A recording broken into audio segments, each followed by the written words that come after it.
നരേന്ദ്രമോദി തിരുവനന്തപുരത്ത് വന്ന് നിയമസഭാ ഇലക്ഷന് പച്ചക്കൊടി വീശിയിരിക്കുകയാണ്. അതെ, എല്ലാവരും ഉണർന്ന് പ്രവർത്തിക്കുക, മാറാത്തത് ഇനി മാറും എന്നാണ് അദ്ദേഹം ആവർത്തിച്ചിരിക്കുന്നത്. അതെ. പലയിടങ്ങളിലും അദ്ദേഹം പറയുകയുണ്ടായി തിരുവനന്തപുരത്ത് കോർപ്പറേഷൻ്റെ വിജയം, അതുപോലെ തന്നെ മറ്റ് സംസ്ഥാനങ്ങളിൽ BJP വിജയം നേടുമ്പോൾ പറയുന്നുണ്ട് ഇനി ദക്ഷിണേന്ത്യയിലേക്കാണ്, പ്രത്യേകിച്ച് കേരളം, തമിഴ്നാട്. ഈ തമിഴ്നാടിന് ഇനി ഒരല്പസമയം കൂടെ വേണ്ടി വരും. പക്ഷെ കേരളത്തിന് അതല്ല, കേരളത്തിന് ഇപ്പോൾ അതിൻ്റെ യഥാർത്ഥ ടൈമാണ്, നല്ല സാഹചര്യമാണ്, കയറി നിൽക്കുകയാണ്. ഇവിടെയാണ് ഇനി ഗോളടിക്കാനുള്ള എല്ലാ അവസരങ്ങളും കിട്ടിയിരിക്കുകയാണ്. അതെ അതെ അതെ, കറക്റ്റ്. ശരിക്കും കേരളത്തിൽ വന്ന ഉടനെ അദ്ദേഹം പറഞ്ഞു, സുഹൃത്തുക്കളെ, ആ മലയാള വാക്കുകൾ പഠിച്ചിരിക്കുന്നു. 2, മലയാളത്തിൽ തന്നെ പറഞ്ഞു, മാറാത്തത് ഇനി മാറും. 3, മുഖ്യമന്ത്രിയുടെ മനസ്സ് മാറി. അത് ശ്രദ്ധിച്ച വികസന ചർച്ചയ്ക്ക് ഫ്ലാഗ് ഓഫ് ചെയ്തുകൊണ്ടുള്ള സമ്മേളനത്തിന് നമ്മളും ഉണ്ടായിരുന്നു. മുഖ്യമന്ത്രി നന്ദി പറഞ്ഞു പ്രധാനമന്ത്രിക്ക്. കേരളത്തിൽ ഇതുവരെയും വന്ന പ്രധാനമന്ത്രിക്കോ ആഭ്യന്തരമന്ത്രിക്കോ നന്ദി പറഞ്ഞിട്ടില്ല. ഇപ്പോൾ മുടങ്ങിക്കിടന്ന പദ്ധതികൾ തുടങ്ങുവാൻ കേന്ദ്രം സഹായിച്ചതിനെ ഓണറബിൾ പ്രൈം മിനിസ്റ്റർക്ക് നന്ദി പറഞ്ഞിരിക്കുകയാണ് മുഖ്യമന്ത്രി. ഇതാണ് ആവശ്യം കേരളത്തിന്. കേരളത്തിൻ്റെ ഫെഡറൽ സംവിധാനത്തിൽ കേരളത്തിലെ മുഖ്യമന്ത്രിയും കേന്ദ്രത്തിലെ പ്രധാനമന്ത്രിയും തിരുവനന്തപുരത്തിൻ്റെ മേയറും വിവിധ ഭരണകർത്താക്കൾ ഒത്തുചേരണം.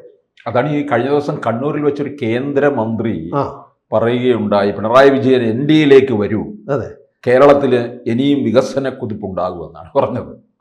അത് ഒരു നിർണായക ചുവടുവയ്പ്പാണ് CM എടുത്തിട്ടുള്ളത്. അത് വളരെ സ്വാഗതാർഹമാണ്. അതുമല്ല,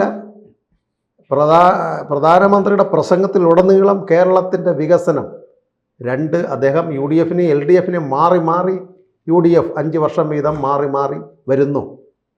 ഇവിടുത്തെ ദാരിദ്ര്യമില്ലായ്മ, കേരളം സ്വയം പര്യാപ്തത്തിലേക്ക് എത്തിയില്ല, ഇവിടുത്തെ തൊഴിലില്ലായ്മ, ഏകദേശം 78-80 ലക്ഷത്തോളം തൊഴിലില്ലാത്ത അഭ്യസ്ത വിദ്യർ കേരളത്തിലുണ്ട്, വിലക്കയറ്റം, പ്രത്യേക അസംബ്ലിയിൽ കേന്ദ്രത്തെ ധിക്കരിച്ചുകൊണ്ട് നിയമങ്ങൾ പാസ്സാക്കുന്നു.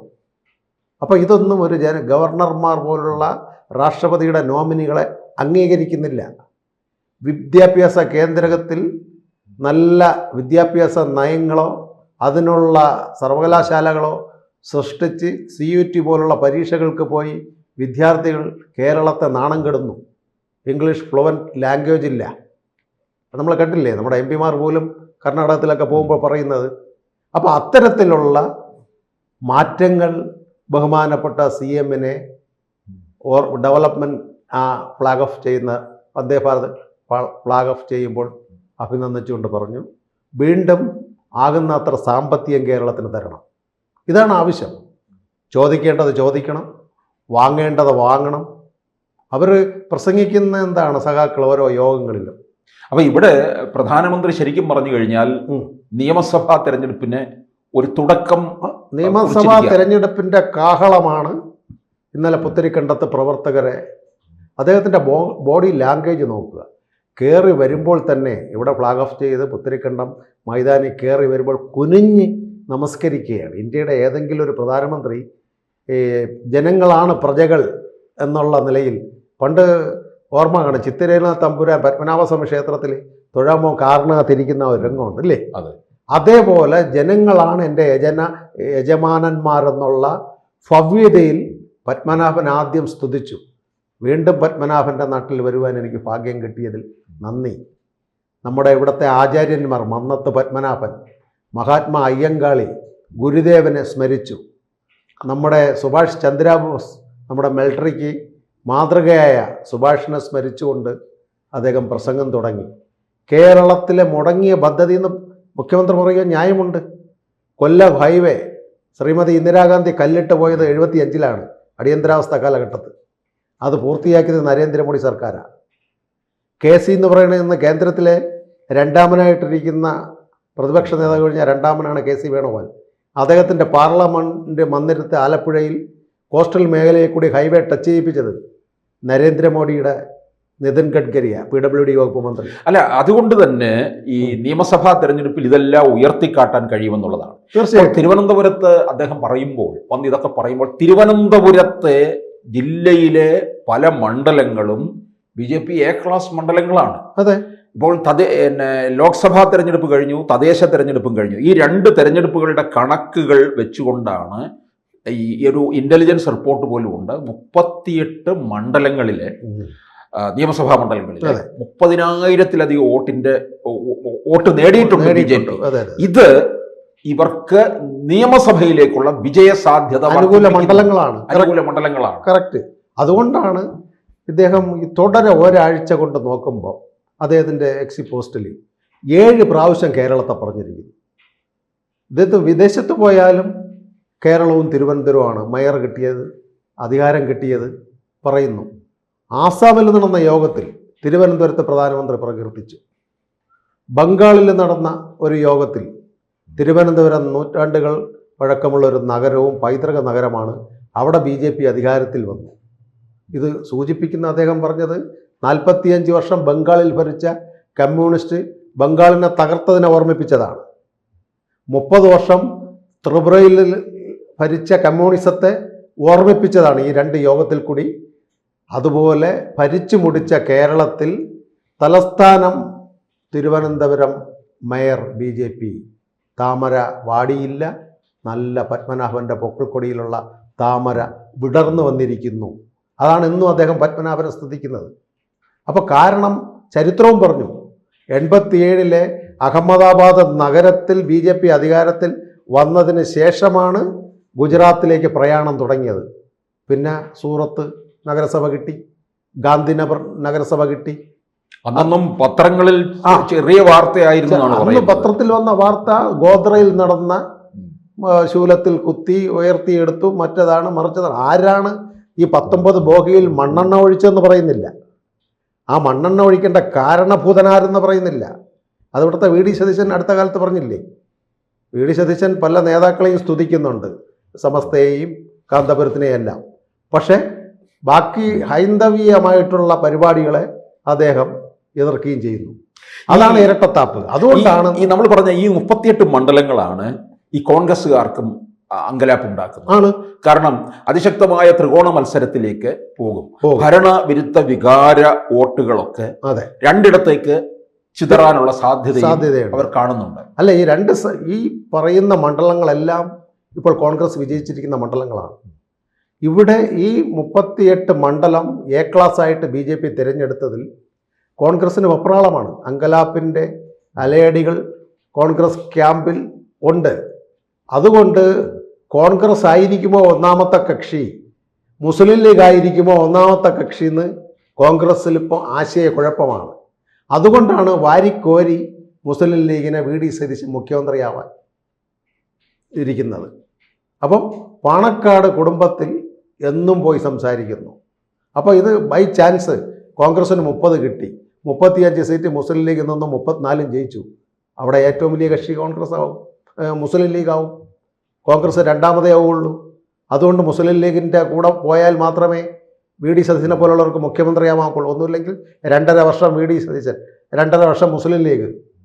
ഒരു UDF സംവിധാനം എന്നുള്ളത് കുത്തഴിഞ്ഞിരിക്കുന്നു. ആ കുത്തഴിഞ്ഞ UDF സംവിധാനത്തെ പൊളിച്ച് ശശി തരൂരിൻ്റെ നേതൃത്വത്തിൽ ഒരു വിഘടനം ഉണ്ടാക്കിയാൽ ഭാരതീയ ജനതാ പാർട്ടി ഇവിടെ അധികാരത്തിൽ വരും. അതുപോലെ തന്നെ ഇടതുപക്ഷത്തിനകത്ത് ഇന്നത്തെ ജില്ലാ കമ്മിറ്റികളുടെ ഇടതുപക്ഷത്തിൽ MLA-മാരുടെ വിമർശനം, അത് തിരുവനന്തപുരത്ത് MLA-മാരിലുള്ള സീറ്റും BJPക്ക് കിട്ടും. ഇപ്പോൾ തിരുവനന്തപുരം സീറ്റ് തന്നെ നോക്കാം. നമ്മുടെ നേമം BJP വിജയസാധ്യതയെന്ന് അവർ തന്നെ പ്രസംഗിക്കുന്നു. വട്ടിയൂർക്കാവ് വിജയസാധ്യത, കഴക്കൂട്ടം വിജയസാധ്യത, കാട്ടാക്കട വിജയസാധ്യത. അവസാന റൗണ്ടിൽ വന്നപ്പോൾ പത്രക്കാർ വരെ പറയുന്നു, കമ്മ്യൂണിസ്റ്റുകാർ പറയുന്നു ആറ്റിങ്ങിലും BJP ജയിക്കുവാൻ ചാൻസ് ഉണ്ട്. അപ്പോൾ തിരുവനന്തപുരത്ത് 4 മണ്ഡലമായി. പിന്നെ തിരുവനന്തപുരം മണ്ഡലവും സെൻട്രൽ മണ്ഡലവും വയ്ക്കാം. അങ്ങനെ കൊല്ലം ജില്ല ചാത്തന്നൂർ തുടങ്ങി, അതുപോലെ ആലപ്പുഴയിലെ കായംകുളവും അരൂരും, പത്തനംതിട്ടയിലെ റാന്നി, ഇങ്ങനെ സൗത്ത് കേരളയിൽ തന്നെ 14 മണ്ഡലങ്ങൾ ഭാരതീയ ജനതാ പാർട്ടി A ക്ലാസ്സിൽ വന്നിരിക്കുന്നു. വീണ്ടും 14 മണ്ഡലം മധ്യ കേരളം മുതൽ കോഴിക്കോട് വരെയുണ്ട്. ഇപ്പോൾ തൃക്കാക്കരയൊക്കെ തൃപ്പൂണിത്തുറ വരുന്ന സ്ഥലങ്ങളെല്ലാം BJPക്ക് അനുകൂലമാണ്. അപ്പോൾ ഈ രീതിയിൽ മോഡിക്ക് നല്ല രീതിയിൽ കേരളത്തിൽ നിന്നൊരു കേന്ദ്ര ഇൻ്റലിജൻസ് റിപ്പോർട്ട് കിട്ടി. ഭാരതീയ ജനതാ പാർട്ടിക്ക് നിർണായകമായിട്ടുള്ള MLA കേരളത്തിലുണ്ടാകും. ആ ഒരു സന്തോഷമാണ് ബഹുമാനപ്പെട്ട പ്രധാനമന്ത്രി ജനങ്ങളെ കൈകൂപ്പി ഒരു ഗ്രൂപ്പുകളൊന്നുമില്ലാതെ സ്പ്ലിറ്റപ്പ് ഒന്നുമില്ലാതെ നല്ല grass root level work Bharatiya Janata party ചെയ്യുന്നു. പുറത്തു നിന്ന് വേണ്ട മെയിൻ വർക്ക് രാഷ്ട്രീയ സ്വയം സേവകം ചെയ്തു കൊടുക്കുന്നു. അതുകൊണ്ട് കേരളത്തിൽ ഒരു ഗവൺമെൻറ് അടുത്ത് ഡബിൾ എഞ്ചിൻ സർക്കാർ വരും, അതിന് യാതൊരു സംശയവുമില്ല. കേരളത്തിലെ ഈ വിദ്യാർത്ഥികളുടെയും തൊഴിലില്ലാത്തവരുടെയും മുടങ്ങിക്കിടക്കുന്ന പ്രോജക്റ്റുകളും കേരളം ഇപ്പോഴും ദാരിദ്ര്യത്തിൽ പോകുന്നത് കേന്ദ്രത്തിൽ BJPയും കേരളത്തിൽ BJP തിരുവനന്തപുരം നഗരസഭയിൽ BJP ആകുകയാണ് എങ്കിൽ സമ്പുഷ്ടമായൊരു കേരളം സൃഷ്ടിക്കുവാൻ കഴിയുമെന്ന് അവസാന വാക്കിൽ നരേന്ദ്രമോദി സൂചിപ്പിച്ചു. അതിൻ്റെ ഒരു നിവേദനം പുറപ്പെടുകൊണ്ടയാണ് ബഹുമാനപ്പെട്ട രാജീവ് ചന്ദ്രശേഖർജി അദ്ദേഹത്തിന് കൊടുത്തിട്ടുള്ള നിവേദനത്തിൽ പറഞ്ഞിട്ടുള്ളത്. ഇവിടുത്തെ മുടങ്ങിയ പ്രോജക്റ്റുകൾ, ഇവിടുത്തെ ഇന്നിപ്പോൾ ഉദ്ഘാടനം ബഹുമാനപ്പെട്ട മുഖ്യമന്ത്രി ചെയ്യുന്നു, നല്ല കാര്യമാണ്. അതിനുള്ള സാമ്പത്തിക ശേഷി കേരളത്തിനില്ല. ലിങ്ക് റോഡ് വരണമെങ്കിൽ പരിസ്ഥിതിയുടെ മന്ത്രാലയത്തിൻ്റെ അനുമതി മാറ്റിയാലേ ആ റോഡിന് ഒരു ഇത് വരികയുള്ളൂ. വിവിധ മന്ത്രാലയങ്ങളുണ്ട്. അതുപോലെ അതിനുള്ള സാമ്പത്തികം ധനകാര്യ മന്ത്രാലയം കൊടുക്കണം. അതിന് ബാക്കിയുള്ള ബങ്കറിംഗ് സംവിധാനം, ഇന്ന് പോർട്ട് വിഴിഞ്ഞം വന്നു, കപ്പലിൽ നിന്ന് കപ്പലിൽ മാറ്റുന്നു, തറയിൽ ഇറക്കി വയ്ക്കുവാൻ പോർട്ടില്ല. ഇന്ന് 4 മണിക്ക് ഉദ്ഘാടനം ബഹുമാനപ്പെട്ട CM ചെയ്യുന്നു. അതിനുള്ള ഇൻഫ്രാസ്ട്രക്ചർ ഡെവലപ്മെൻറ്റ് കേരളം കൊടുക്കണം, കേന്ദ്രം സാമ്പത്തികം കൊടുക്കണം. ഇതിൻ്റെ ജോയിൻറ്റ് വെഞ്ചർ എന്നുള്ളതിൽ അദാനിയും ഇതിൽ പൈസ ഇടണം. അങ്ങനെ 40-ൽ പൂർത്തിയാകേണ്ട പോർട്ട് 28-30 തന്നെ വിഴിഞ്ഞം പൂർത്തിയാക്കും. അതുപോലെ തന്നെ ടൂറിസം മേഖല ഇപ്പോൾ തിരുവനന്തപുരത്തിൻ്റെ ബൃഹത്തായ ഒരു ഹബ്ബാക്കി മാറ്റും സിംഗപ്പൂർ പോലെ എന്ന് പ്രധാനമന്ത്രി പറഞ്ഞതിൻ്റെ കാര്യം. അപ്പോൾ ഇതെല്ലാം ശരിക്കും പറഞ്ഞു കഴിഞ്ഞാൽ കൂടുതൽ ഈ A ക്ലാസ് മണ്ഡലങ്ങളിൽ വിജയസാധ്യത ഉറപ്പിക്കുന്നു എന്ന് സാരം. അതുകൊണ്ട് വരുന്ന തെരഞ്ഞെടുപ്പിൽ ഭാരതീയ ജനതാ പാർട്ടിയുടെ പ്രവർത്തകരെ, അത് ബൂത്ത് ലെവലിലുള്ള നേതാക്കളായാലും മണ്ഡലം നേതാക്കളെയും ജില്ലാ നേതാക്കളെയും സംസ്ഥാന നേതാക്കളെയും ആവേശത്തിലാക്കുന്ന ഒരു പ്രകടനവും പ്രസംഗവുമായിരുന്നു നരേന്ദ്രമോദി പുത്തരിക്കണ്ടത്ത് നടപ്പിലാക്കിയത്. ഈ ഒരു പ്രസംഗം ഇനിയും പറഞ്ഞു, ഇനിയും ഞാൻ കേരളത്തിൽ വരും തിരഞ്ഞെടുപ്പ് കാലം. അപ്പോൾ ആദ്യമായിട്ട് ഇവിടെ UDFും LDFിനും അപ്പുറം തെരഞ്ഞെടുപ്പിന് കാഹളം മുഴക്കിയത് ഭാരതീയ ജനതാ പാർട്ടിയാണ്. അതിന് പ്രത്യേക ലക്ഷ്യം ഈ സെൻട്രൽ സർവേയുടെ അടിസ്ഥാനത്തിൽ ഒരു തൂക്ക് സഭ കേരളത്തിൽ വരും. ഇനിയും ഒരു പച്ച സർക്കാരുകൾ വന്ന് ഇനിയൊരു മാറാടുകൾ ഇവിടെ ആവർത്തിക്കരുത്. വർഗീയവാദികളെന്ന് പറഞ്ഞ് നടക്കുന്ന ഈ പച്ച MLAമാരും അതുപോലെ തന്നെ LDF UDF രണ്ടുപേരും ജമാഅത്ത് ഇസ്ലാമിയെയും പോപ്പുലർ ഫ്രണ്ടിനെയും എല്ലാം പ്രകടിപ്പിച്ചുകൊണ്ട് വീണ്ടും ഭരിക്കാമെന്നുള്ള മോഹം ഭാരതീയ ജനതാ പാർട്ടി അനുവദിക്കുകയില്ല. കൂടുതൽ വാർത്തകളും വിശേഷങ്ങളും നിങ്ങളിലേക്ക് എത്താൻ ABC മലയാളം സബ്സ്ക്രൈബ് ചെയ്യുക, ബെൽ ബട്ടണും അമർത്തുക.